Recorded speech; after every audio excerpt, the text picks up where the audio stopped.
हो, कि वो एक कास्ट बेस्ड दलित हो, कि शेड्यूल ट्राइब हो, या फिर कम्युनिटी का हिस्सा होते हैं, फार्मर्स हो कि लेबरर्स हो, सभी ऑप्रेस्ड हैं। इस बीजेपी गवर्नमेंट ने हुकूमत में आने के बाद काम ही इस एजेंडे पे किया है कि किस तरीके से कंट्री का डेवलपमेंट और प्रोग्रेस रोक दी जाए। लेकिन इन सबके बीच में जो रिपोर्ट्स इंटरनेशनल प्लेटफॉर्म से हमको रिसीव होती है, आपको पता चलेगा कि वो इतनी खौफनाक और शर्मनाक है कि बीजेपी के रूल ने ये बात आम कर दी है और परमिट कर दिया है, स्पॉन्सर कर दिया है कि जहां औरत हो उसको बेइज्जत किया जाए। औरत इस कदर तशद्दुद का जो है आज हवाला बनी हुई है और बीजेपी गवर्नमेंट उसके लिए हर तरीके से रेस्पॉन्सिबल है। जहां ये पावर में है वहां अपने पावर का यूज करके स्पॉन्सर करके ये क्राइम और करप्शन फैलाते हैं, और जहां ये पावर में नहीं है ये डिफरेंट ऑर्गेनाइजेशंस और इंस्टीट्यूशंस में या फिर अपने गंदे कैरेक्टर और नेचर के चलते ये जबरदस्ती करप्शन फैलाते हैं और क्राइम करने की कोशिश करते हैं। मैं समझती हूं कि ऐसे वक्त में जितने भी ऐसे प्लेटफॉर्म्स हैं जो सोसाइटी के लिए काम करते हैं, या जिनको लगता है कि आज हिंदुस्तान को एक रेवोल्यूशन की जरूरत है, और ये रेवोल्यूशन किसी तंजीम से आ सकती है, किसी मूवमेंट से आ सकती है। इसी तरीके से एक तंजीम का नाम आज है वुमेन इंडिया मूवमेंट।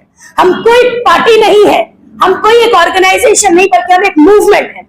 पिछले 2 महीने से आप लोगों ने देखा होगा कि हमने नेशन वाइड एक कैंपेन भी उतारा था जो औरतों की सेफ्टी और सिक्योरिटी की उतारा गया था। उसमें हमने हर तरीके के जो तशद्दुद है उनको एड्रेस किया था।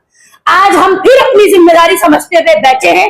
हम इंशाल्लाह हर बार जब तक हमारे पास ताकत है हम गलत को गलत कहते रहेंगे और नाइंसाफी और जुल्म और जो बेहूदगी इस मुल्क में बीजेपी ने फैला रखी है उसके खिलाफ आवाज उठाते रहे। अब आते हैं एक दूसरे मुद्दे की तरफ। हाल फिलहाल में हिंदुस्तान का जो सबसे बड़ी डेमोक्रेसी मानी जाती है, उसकी सबसे बड़ी गवर्नमेंट, उसका home minister, union home minister Amit Shah Ambedkar, Baba Saheb Ambedkar के लिए जो पार्लियामेंट में खड़े होकर अल्फाज अदा करता है, जिस तरीके से उनको डिसरेस्पेक्ट किया जाता है, ये एक बहुत बड़ा कंडेम करने का मकाम है हमारे लिए। देखिए, बाबा साहेब अंबेडकर कौन थे, क्या कर गए, ये बताने की जरूरत नहीं है। आज बच्चा बच्चा किताबों में पढ़ता है, बच्चा बच्चा सुनता है, बच्चा बच्चा जानता है। हिंदुस्तान के बाहर भी आज हिंदुस्तान को अगर अच्छे नामों में गिना जाता है तो उसमें एक नाम बाबा अंबेडकर का ही आता। लेकिन कोई पूछे अमित शाह से कि अरे तड़ी पात, तेरे क्या कॉन्ट्रीब्यूशन है इस मुल्क में, तेरे बाप दादा के क्या कॉन्ट्रीब्यूशन है इस मुल्क में, और पिछले 10 साल से पार्लियामेंट में बैठकर क्या कॉन्ट्रीब्यूट किया है इस मुल्क को। रेप, मर्डर, लिंचिंग, लूटमार खत्म कर दिया, इकोनॉमी खत्म हो गई। आज आप देखिए, सिर्फ एक छोटी सी बात उठाती हूँ, 86 रुपीज हो गया डॉलर, यानी कि आपके मुल्क की करेंसी कहां चली गई। ये अचीवमेंट है आज बीजेपी की। आम आदमी अपने सर्वाइवल के लिए रगड़ रहा है, मर रहा है। आज इस मुल्क में अमित शाह जैसे लोग, मोदी जैसे लोग हिंदू मुस्लिम करते हैं, मस्जिद मंदिर करवाते हैं। योगी पार्लियामेंट में खड़े होकर बात करता है कि हमने एक मंदिर संभल में खुलवा दिया, देखो ताला लगा हुआ था, और आज भी संभल जल रहा है, आज भी मणिपुर जल रहा है, आज भी हिंदू मुस्लिम के नाम पर पूरा मुल्क जल रहा है। ये डेवलपमेंट और प्रोग्रेस को इतना हैम्पर किया है इस बीजेपी गवर्नमेंट ने, और इतनी इंपॉर्टेंट पोस्ट, होम मिनिस्टर की पोस्ट लेकर, जिसके पास इतने पावर्स होते हैं, ये खड़े होके पार्लियामेंट में हम बाबा साहेब अंबेडकर को डिसरेस्पेक्ट करते हैं। इसको सिर्फ कंडम ही नहीं कर रहे हैं, हम नेशन वाइड इसके खिलाफ प्रोटेस्ट भी कर रहे हैं, पूरा मुल्क कर रहा है, क्योंकि ये थूकने लायक है ये लोग, और इनको थूथू मिलनी चाहिए। मैं तो कहती हूँ अमित शाह तो इस काबिल कभी रहा ही नहीं कि वो इस पोस्ट को संभालता। ये तो बीजेपी गुंडागर्दी से ईवीएम को मैनिपुलेट करके आई हुई गवर्नमेंट है। ये कोई लोगों के मैंडेट से आई हुई गवर्नमेंट नहीं है, ये जबरदस्ती पावर में आए हुए लोग हैं। इनको वैसे ही रिजाइन कर देना चाहिए। अगर ये नहीं करते तो अभी जनता जिंदा है, और फिर ये जनता वो है जो दुनिया की सबसे बड़ी पॉपुलेशन है। इसमें इंटेलेक्चुअल्स की कमी नहीं है, एक्टिविस्ट की कमी नहीं। उसके बाद तीसरा एक बहुत इंपॉर्टेंट हमारा मुद्दा है।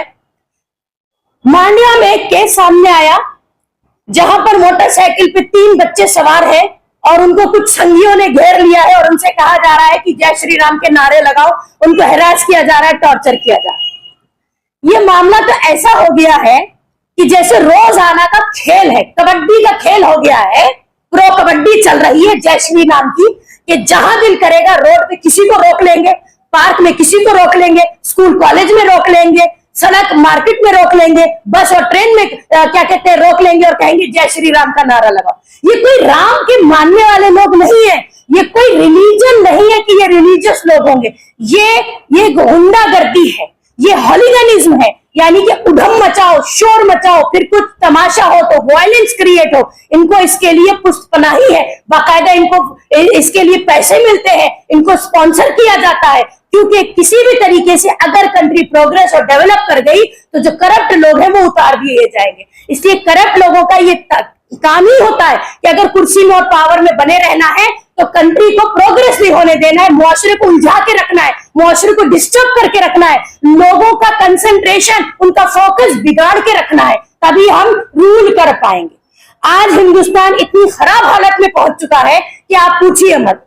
ये इस तरीके की गुंडागर्दियां बंद होनी चाहिए। जहां बीजेपी है वहां तो खुला हो रहा है, और जहां बीजेपी नहीं है दूसरी, आप देखिए कर्नाटका में कांग्रेस गवर्नमेंट है। मुझे तो यह भी हैरत है कि ये किस तरह की गवर्नमेंट है कि इन्होंने 65 साल हिंदुस्तान पे रूल किया। इनका बोया हुआ बीज था जो आज बीजेपी के फल बन के निकला है। ये आरएसएस बोया हुआ बीज है कांग्रेस का, और कुछ नहीं है। क्योंकि जिस स्टेट में कांग्रेस क्लियर मैंडेट के साथ बैठी है, पूरे पावर में बैठी है, अगर वहां भी इस तरीके की घटनाएं सुनने को आ रही है तो फिर कांग्रेस के ऊपर बहुत बड़ा सवाल है। हम तो कहते हैं कांग्रेस भी बीजेपी की लाइन में खड़ी है, उनसे अलग नहीं। सोचने का मकाम अब कॉमन सिटीजन्स के लिए है कि आखिर अब क्या, व्हाट इज नेक्स्ट। आखिर हमें सड़कों पे आना ही पड़ेगा, हमें ही कोई ऐसा मैंडेट लाना पड़ेगा कि हम, और या फिर हमें ही सफाई करनी पड़ेगी, वरना इस तरीके से मुआशरा और कंट्री जो है वो नहीं चल सकती। शुक्रिया।